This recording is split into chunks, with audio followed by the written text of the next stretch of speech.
2 million migrants detained on the U.S.-Mexico border in just the past year. It's an unprecedented number. Republicans blaming President Biden's policies. But President Biden, well, he's blaming President Trump for, in his words, dismantling legal immigration. I'm Andrew Rafferty of Newsy. And I'm Libby Casey of the Washington Post. This is Election 22, What Matters. I'm also committed to fix the immigration system for good. Some southern border cities say they are beyond capacity as millions of migrants come to the United States. I said I got a better idea.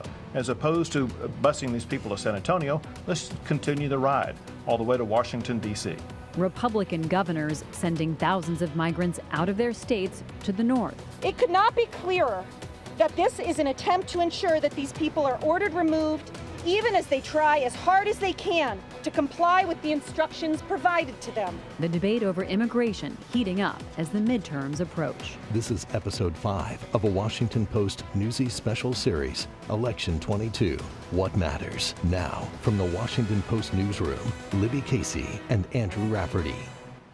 2 years along the southern border. 2 records set for apprehensions. It's a trend feeding a fierce political debate and a growing issue in this year's midterms. Federal officials say more people are coming from outside Mexico and Central America, which have historically been the biggest sources of illegal entries. Now it's Venezuela, Nicaragua, even Cuba, accounting for a third of illegal border crossers. Many are coming over and claiming asylum. These are the latest numbers from CPB, Customs and Border Protection. Nearly 2.5 million apprehensions in the fiscal year that just ended September 30th. Some of those people taken in more than once. One challenge for the Biden administration, where to send them. That's because, as Andrew noted, more people are coming from countries whose leaders aren't willing to deal with the United States. So the Biden administration says it can't simply send people back. Instead, some border state Republican governors, from Arizona to Texas to Florida, are sending migrants north to blue states. Newsy's Axel Turcios reports. Violaciones. Gente muerta. Rapes and dead people were among the many disturbing things Miguel Saguez saw during his journey to the United States. Se encuentra cadáveres. You find corpses every 50 to 100 meters, he says. Dead children, women. Those are the scenes Saguez remembers from the most dangerous passage of the journey he took with his wife and 1-year-old son. Nuestro país está mal, He says that his country is in bad shape, very bad. We have issues with the health system, there's no money, there's crime. After escaping Venezuela, the family traveled for 2.5 months before reaching the U.S.-Mexico border. Several Republican governors have bused and flown migrants from the red states to blue states in a campaign to pressure Democrats on immigration laws. In the Bronx, massive tents were under construction for the hundreds of migrants arriving in New York. Those tents have been moved due to flooding. New York City Mayor Eric Adams says the city has 2 sites planned to shelter single adults, mostly men. Reaction in the community is mixed. If you're going to take care of everybody coming into the country, why don't you take care of the homeless first? All the people who are coming from other countries, they're homeless too.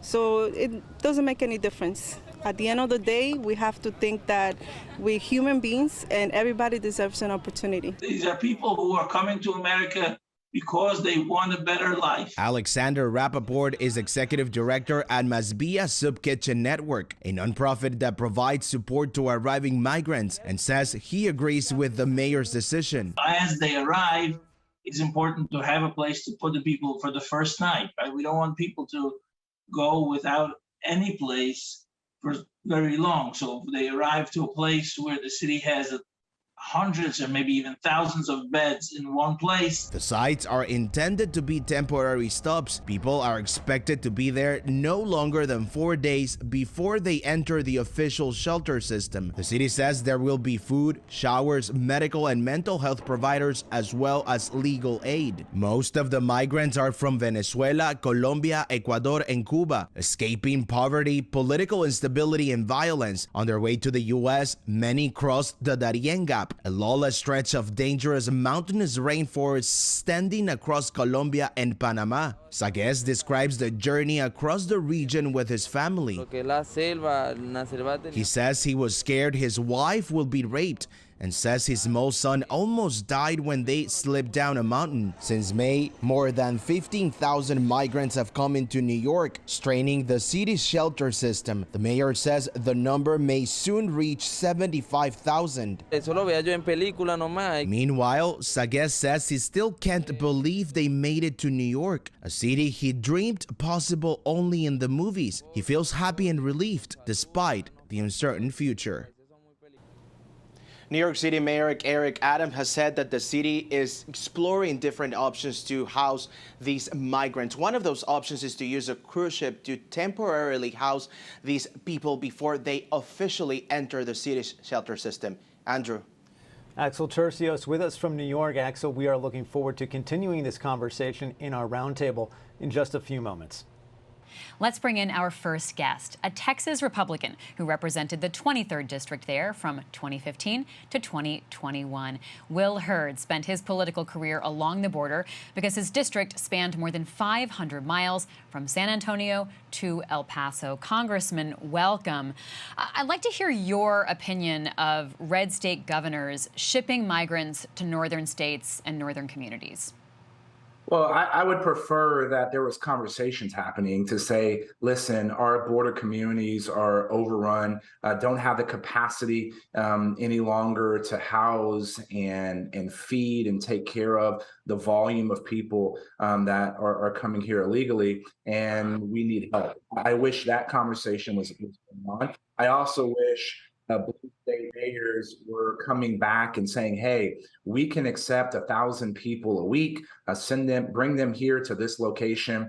That's the kind of conversation I think we should be having, because the crisis we're seeing at the border is something that's shared and a problem that's hitting all 50 states, not just Texas, Arizona, and New Mexico. So because you're a Republican, when you view what people like Governor DeSantis are doing in the absence of those conversations, do you view that as a stunt?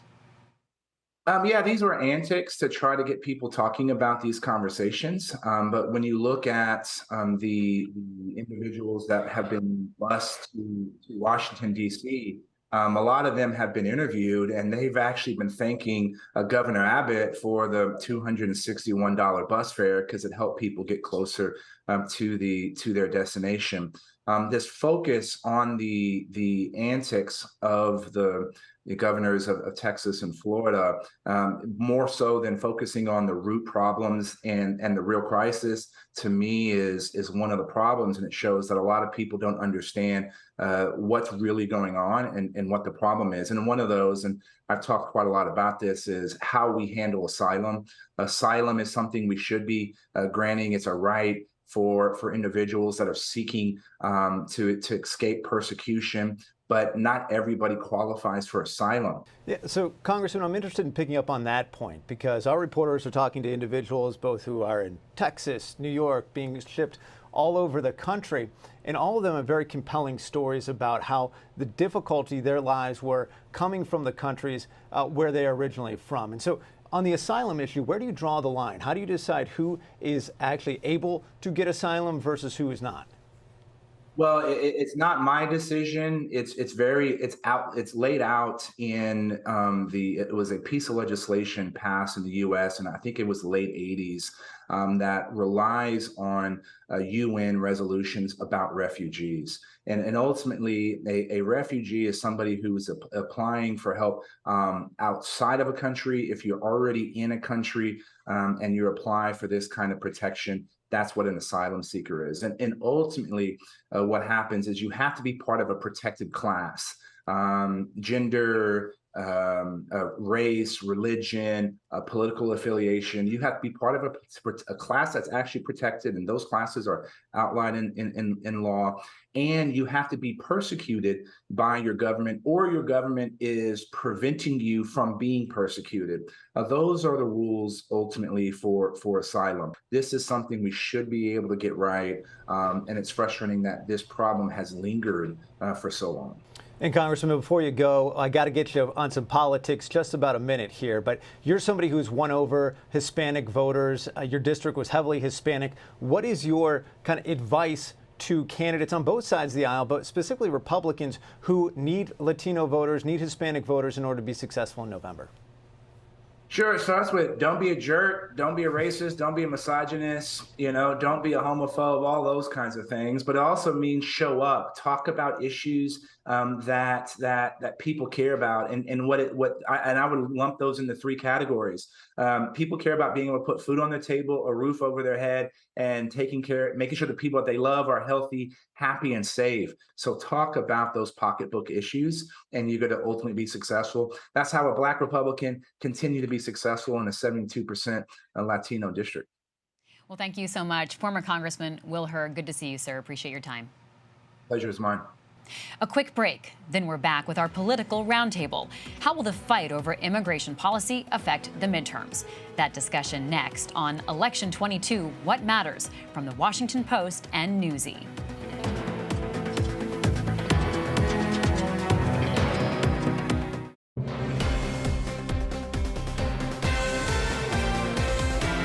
Republicans are playing politics with human beings, using them as props. What they're doing is simply wrong. It's un-American. It's reckless. President Biden slamming Republican governors like Greg Abbott of Texas, who says he has now sent more than 10,000 migrants to the north, mainly to Washington, D.C. It's a political tactic designed to create hardship in places not ready to take people in. And it comes as the southern border experiences a surge. Other governors, like Ron DeSantis of Florida, are following his lead. But they're given a good ride, they're given everything, and that's just, it's a humane thing to do. What's not humane is what Biden is doing. He's given a false promise, the border is open, luring people to come here. Here to explain what we've been seeing and how it will affect the midterms, Newsy political director Andrew Rafferty is here with me in Washington. So is the Washington Post's Maria Sacchetti. In New York, Axel Turcios is back with us. And in Phoenix, Arizona, Mark Phillips, politics editor at KNXV. Welcome to all of you. Axel, asylum-seeking migrants in New York City, talk to us about where they're coming from and what they're fleeing. Libya, the vast majority of the migrants that are coming to New York City are coming from countries like Cuba, Venezuela, Colombia, Ecuador, Honduras, and Nicaragua. And there's no doubt that the main reason that is forcing them to leave their countries and come to the United States is because of lack of economic opportunity. They are telling that there are no jobs. Also, another reason for countries like Honduras, it's violence, gender-based violence. Women coming with their children, fleeing from their partners who allegedly are trying to kill them and are victims of this violence. Countries like people from Venezuela, Cuba, and Nicaragua are coming because of political instability, repression, fearing that the government is going to do something to them. I was able to speak to many of them, and they're telling me that they were victims. Government officials try to do harm to them and to their families. Libby. Well, Maria, what do we know about the numbers of migrants coming into the U.S. right now and where they're coming from? Well, we know that all the numbers have risen. They're all reaching historic highs. We've never had 2 million apprehensions before. The number of unaccompanied minors is at an all-time high. You have family units. Under the Trump administration, this would have been a big number, but this is also a big number. But what is significant, I think, about the numbers we're seeing on the border of the 2 million apprehensions, you're seeing a lot of people trying more than once because a policy that President Trump created to expel migrants to Mexico and other countries is still in place. So it frees migrants to try again. Also, what you're seeing is large numbers of single adults again. So under the Trump administration, where we saw major influxes, we saw in particular in 2019, big share of the population were families. Families are still coming across the border in large numbers, but now the vast majority are single adults. Well, Mark, let's talk about Arizona, where you are. What has the federal response been in Arizona as we're seeing this surge? Well, if you talk to the folks in Yuma, which is what I do often, the response has been pitiful. While the Biden administration has sped up the process of moving immigrants through, they have not kept their promise to shore up the wall, which the Homeland Security Secretary made back in a few months ago. It was supposed to be done by September. It hasn't been done. And so this fiscal year alone, there have been 300,000 immigrants that have crossed over into Arizona. that's twice the size of the town of Yuma. Well, Arizona is one of 3 states sending migrants to other locations. The others are Texas and Florida. Has Governor Ducey's decision been a popular one? To be honest with you, no one has really made much mention of it.